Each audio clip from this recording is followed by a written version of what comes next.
చిన్న పెద్ద తేడా లేకుండా బెట్టింగ్ భూతం ప్రతి ఒక్కరిని ఆవహిస్తోంది. ఎన్నో కుటుంబాలను ఛిద్రం చేస్తోంది. బంధుత్వాలను మరిచి ఉసురు తీస్తోంది. ఎంతో మంది ప్రాణాలను బలి తీసుకుంటోంది. బెట్టింగ్ మాయలో పడి కన్న తల్లి తండ్రి అనే భావన లేదు. బెట్టింగ్ మత్తులో దారుణ హత్యలు చేస్తున్నారు. ఇటీవల ఓ నిండు ప్రాణాన్ని కర్కశంగా బలి తీసుకుంది బెట్టింగ్ దయ్యం. హైదరాబాద్ గచ్చిబౌలిలో దారుణం జరిగింది. కన్న తండ్రినే దారుణంగా హత్య చేశాడు ఓ కొడుకు. ఆన్లైన్ బెట్టింగ్ కు అలవాటు పడి డబ్బు ఖర్చు చేయడంతో ఆడొద్దని మందలించిన తండ్రి హనుమంతు నాయక్ ను ప్లాన్ చేసి హతమార్చాడు కొడుకు రవీందర్ నాయక్.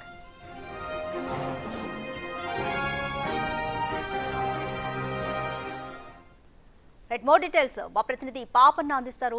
పాపన్న, బెట్టింగ్ భూతం ఇంకా వదలడం లేదు. వ్యసనాలకు అలవాటు పడిన వారిని ఈ నేపథ్యంలోనే కొడుకు తండ్రిని కూడా హతమార్చారు. ఈ కేసులో ఏం జరిగింది? కంప్లీట్ డీటెయిల్స్ ఏ విధంగా ఉన్నాయి?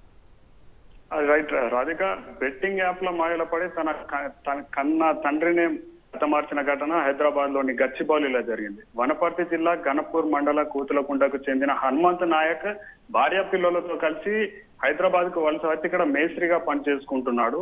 ఇదే సందర్భంలో తన కొడుకు రవీందర్ నాయక్ ఇంటర్ పూర్తి చేసి ఖాళీగా తిరుగుతున్నాడు అన్నట్టు. తన కొడుకు ఖాళీగా ఉండటంతో తనను పై చదువులకు ఖర్చు పెట్టైనా చదివించాలనే ఉద్దేశంతో హనుమంత్ నాయక్ తన ఊర్లో ఉన్న భూమిని తాకట్టు పెట్టి ఒక 6 లక్షల రూపాయలను అప్పుగా తీసుకొచ్చాడు తన కొడుకు చదువు కోసం.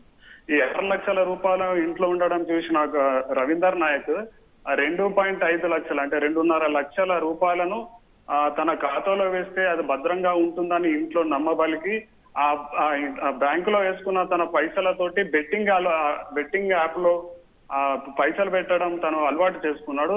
తను పెట్టిన 2.5 లక్షల డబ్బులన్నీ కూడా పోగొట్టుకున్నాడు ఆ బెట్టింగ్ భూతానికి బలి.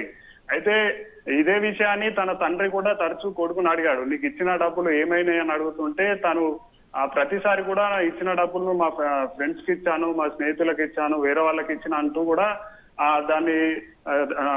దాన్ని మర్చివేసే ప్రయత్నం చేశాడు. దాంట్లో భాగంగా వారిద్దరి మధ్య తీవ్ర స్థాయిలో గొడవలు అయినాయి. అయితే ఒక ప్లాన్ వేసి కొడుకు ఏం చేశాడంటే నిన్న మంగళవారం మధ్యాహ్నం తన స్నేహితుడికి ఇచ్చిన డబ్బు వాపస్ ఇస్తాడని చెప్పేసి ఎన్టీఆర్ నగర్ కి తీసుకెళ్లాడు. ఎన్టీఆర్ నగర్ కి తీసుకెళ్లి తండ్రిని కళ్ళకు గంతలు కట్టి కత్తితో కూరొచ్చి కొడుకు రవీందర్ నాయక్ హనుమంతుని హతమార్చిన ఘటన గచ్చిబౌలిలో చోటు చేసుకుంది. Radhika, thank you Papanna.